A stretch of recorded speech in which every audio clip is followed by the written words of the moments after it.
Olá pessoal, espero que esteja tudo bem com vocês aí. Nós estamos começando aqui a nossa quarta semana, né, de estudos remotos supervisionados e hoje nós vamos começar o capítulo 3 do nosso livro, tá bom? E esse capítulo 3 tem como título aí o que vocês estão vendo, proporcionalidade e juros.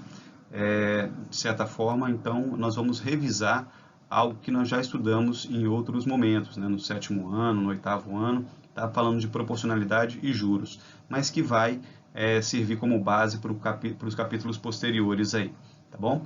Então vamos ver aqui quais são as propostas e ver no final desse vídeo aqui que tem também uma proposta de exercícios, tá bom? Vamos ver lá. Bom, pessoal, para começar aqui os nossos exemplos, eu quero começar aqui relembrando, né, situações de razão que são comuns para vocês, que vocês já viram, que vocês já conhecem.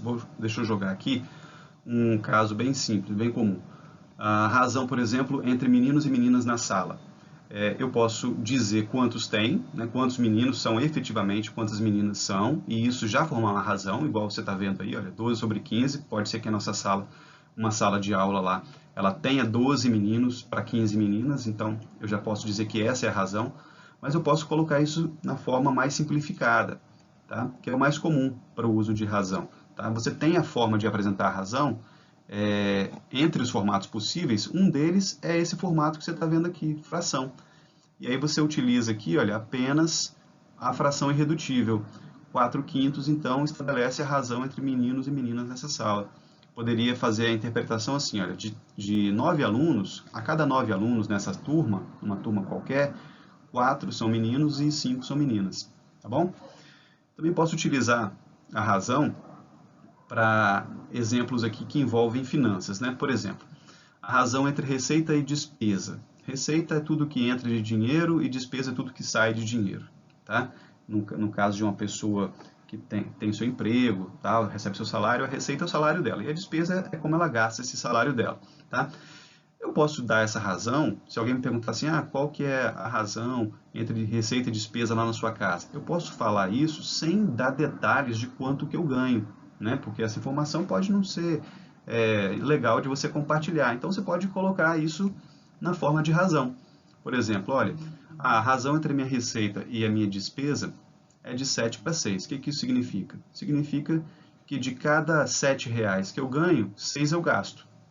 A cada R$ 7 que eu recebo, 6 eu utilizo, tá? Gastando esse dinheiro. Então, ainda existe uma sobra aí de R$ 1 a cada R$ 7 que eu ganho, R$ 1 eu não gasto. Pelo menos é o que dá para interpretar a partir dessa razão aí. Agora, isso não quer dizer de forma nenhuma que a pessoa ganha ao todo R$ 7 e gasta ao todo R$ 6.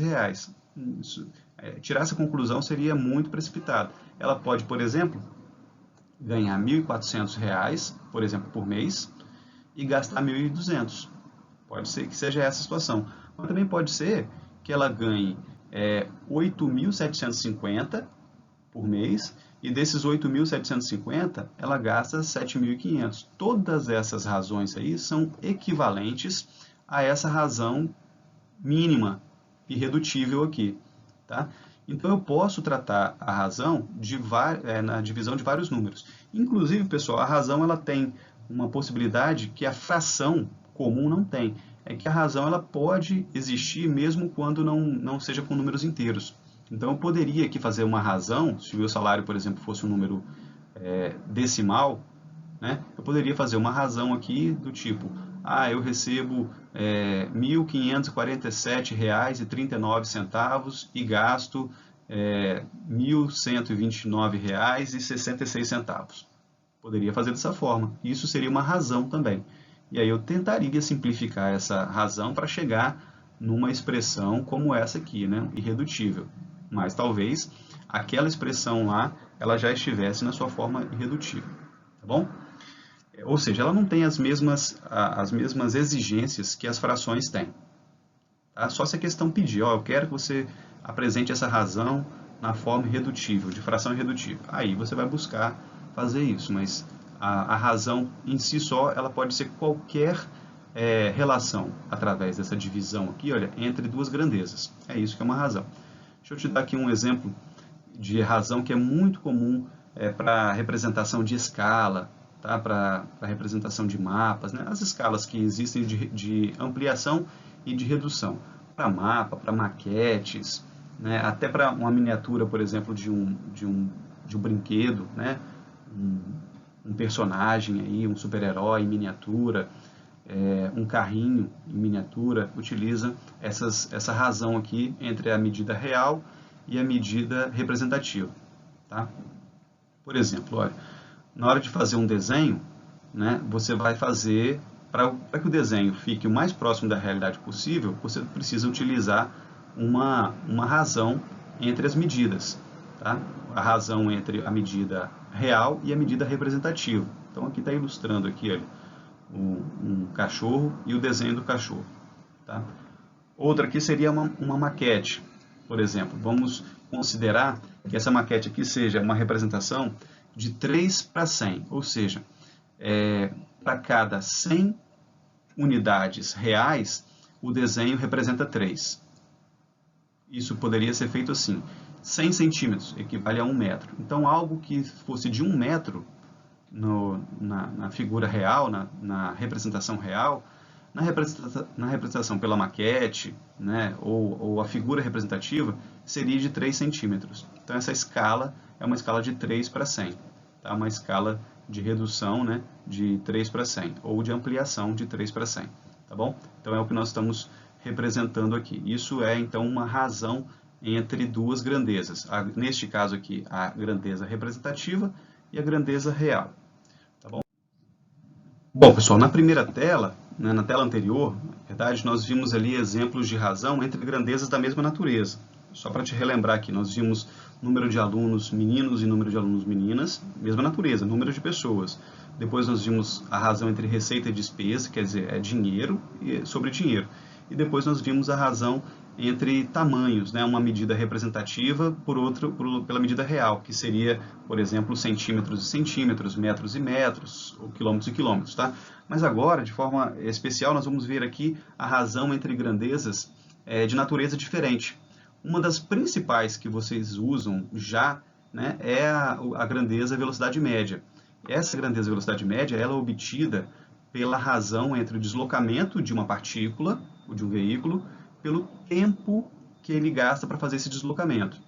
E as grandezas envolvidas aí são totalmente diferentes. Uma grandeza é a distância, que aqui eu estou utilizando quilômetros, e outra grandeza é o tempo, que aqui eu estou utilizando hora. Mas qualquer uma unidade que representa deslocamento e outra unidade que representa tempo poderiam ser usadas aqui. Aqui, o mais comum, né, para nós, pelo menos aqui, é utilizar quilômetros e horas para essas duas grandezas aqui, quando se trata de velocidade média. Deixa eu te dar um exemplo aqui, numérico. Imagine que esse carrinho aí que está representado na imagem, ele percorreu 225 quilômetros em um espaço de tempo de 3 horas. Daí eu quero saber qual foi a velocidade média dele. A razão já é a velocidade média. Então eu poderia dizer que a velocidade média desse carro foi 225 sobre 3 km por hora. Tá? Só que não é comum a gente dar resultado assim. Neste caso, esse tipo de razão, a gente prefere utilizar o decimal. Tá? Então existem razões onde é preferível usar a forma de fração. Existem razões onde é preferível usar o decimal. Esse é um caso em que a gente prefere, com certeza, usar o decimal. Tá? Então, seria muito melhor apresentar o resultado conforme eu estou apresentando aqui. Ó. Velocidade média é igual a 75 km por hora. Tá bom? Porque é o resultado da divisão de 225 por 3. Tem uma outra que também é muito comum a gente usar, vocês com certeza usam bastante aí na aula de geografia, é a razão densidade demográfica. Que razão é essa? A razão densidade demográfica, pela definição, é o número de habitantes sobre a área que esses habitantes ocupam, né? A área de moradia desses habitantes. Tá? Vamos pegar aqui um exemplo de uma densidade demográfica aqui, que eu peguei o número da Grande Vitória. 360 mil habitantes dividido por uma área aqui de Vitória, que é 93,4 km². Na verdade, eu não sei se isso é Grande Vitória ou se é Vitória, mas vai servir só como exemplo aqui. Então, se vocês quiserem depois conferir os dados reais, vocês procurem aí. Mas só como exemplo, tá? Imagine, então, que uma certa região ela tem 360 mil habitantes e uma área de 93,4 km². Qual é a densidade demográfica dessa região? basta então você fazer a divisão e a gente vai apresentar o resultado de forma decimal. É muito mais comum também aqui nessa grandeza apresentar o resultado de forma decimal. Apenas isso, tá bom? Agora eu vou passar para vocês aqui o que vocês vão fazer de exercícios. Essa parte ela é simples, ela é uma revisão, então aproveitem aí para fazer bastante exercícios e relembrar esse assunto que não tem grandes dificuldades para vocês, tá? Vamos passar aqui para a próxima tela. Bom, atividades então dessa quarta semana, a parte 1, porque nós vamos ter então 2 videozinhos como esse, né? Esse é o primeiro e vamos ter mais um ainda essa semana. Então a primeira coisa que eu queria que você fizesse é a leitura da página 80, que você vai dar uma olhadinha nisso que eu comentei aqui, utilizando a linguagem do autor, né, do livro, e fazer as questões da número 3 até a número 11, tá bom? É o intervalo aqui de questões, de 3 a 11, que estão na página 81. E a outra atividade é você acessar esse link aqui, tá? E responder essas questões lá no Forms até o dia 24 de abril, tá bom? Esse link aqui, se você estiver só assistindo o vídeo, você vai precisar de baixar, vai ficar mais fácil pelo menos, né? Você baixar o PowerPoint lá no seu computador, acessa pelo PowerPoint, que você consegue copiar esse link, ou então só clicar em cima dele e aí abrir lá o Forms, tá bom? Eu não vou colocar esse link aqui no YouTube, porque eu quero que só quem tem acesso, né, a essa plataforma de vocês faça o questionário, tá bom? Ao blog, né? Então, quem tem acesso ao blog vai ter acesso a esse link e vai responder o questionário, tá bom? Gente, no mais, vejo vocês, né, virtualmente na nossa aula online. E vocês, se tiverem dúvidas sobre esse assunto, tirem as dúvidas, senão a gente faz mais exercícios lá e vamos ver se todo mundo está compreendendo esse assunto, que é um assunto simples, né? Uma revisão, ainda bem, tá bom? Tchau para vocês, até mais.